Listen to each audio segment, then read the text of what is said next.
So we've covered cranial nerves. Now we're going to talk about spinal nerves. So spinal nerves come out of the spinal cord.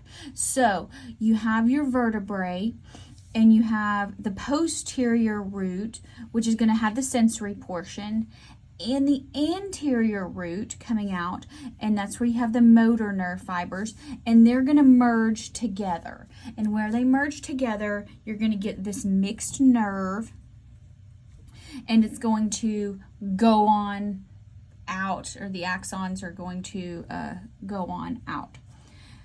So they leave the vertebral column through the intervertebral foramen. That's from AMP1. Now, spinal nerves, you have 31 pairs. So that means there's one coming out of the left side and the right side. And we're not going to talk about all of them. Now, as soon as our mixed nerves leave the vertebrae, then they're going to split into anterior and posterior.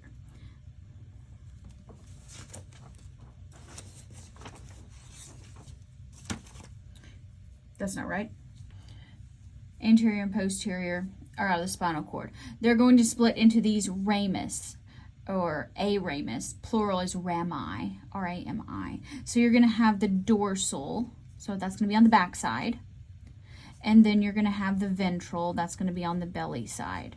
Okay, so the dorsal coming out of the spine, that's going to be really like the back and the skin. The ventral, everything else. All right, now, remember our regions of the spine. You have cervical, thoracic, lumbar, and sacral. Okay, so T is referring to the thoracic. So thoracic 2 through thoracic 12. So there's 11 of them there. The anterior rami, these are going to innervate the intercostal muscles. So we don't really have to worry too terribly much about those. Remember, intercostal muscles here, costal referring to ribs. So these are going to be the muscles along the ribs that are accessory in breathing and coughing, sometimes sneezing too. Okay, now, so that's all the other ones form plexuses. I feel like that should be plexi, but it's actually not. Okay, so what is a plexus? A plexus is a complex, well, there's where plex comes from, network of nerve fibers.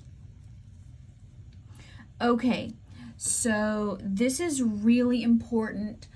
And a plexus is sort of like the nerve equivalent to a blood vessel anastomosis, if you remember that from Unit 1. Okay, so the advantage of it is damage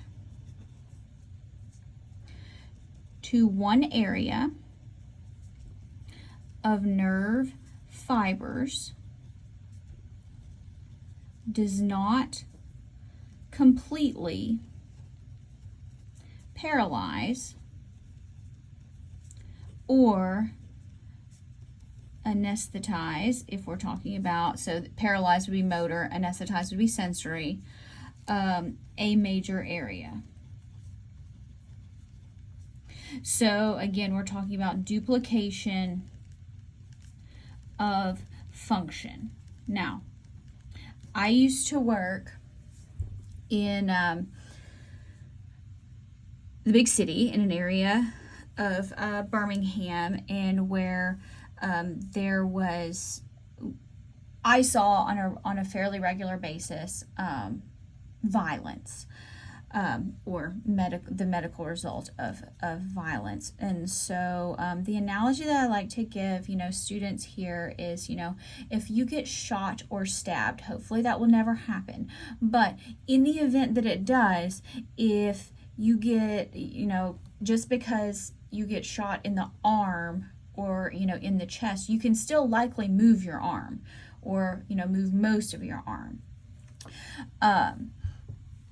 but or your leg, or your nervous system is largely going to continue to work. We see paralysis usually when we're talking about like damage to the actual spine. So generally, if you're outside the spine, yes, there will be damage, but is it going to be completely limiting? Probably not. If you're a really, really, really old Grey's Anatomy fan, like way back in season 2, maybe, when Dr. Burke gets shot and he's coming back, and he's having like you see him doing this like with his hand. So for by and large, his arm works, but the fine motor skills required for surgery is what he's having trouble with. So, if he weren't a surgeon, he would probably be pretty fine. But that was a big issue in the show. But so that's actually, the advantage of the plexus is, just because one particular nerve or nerve fiber is damaged, overall the area, the nervous system can still work around that.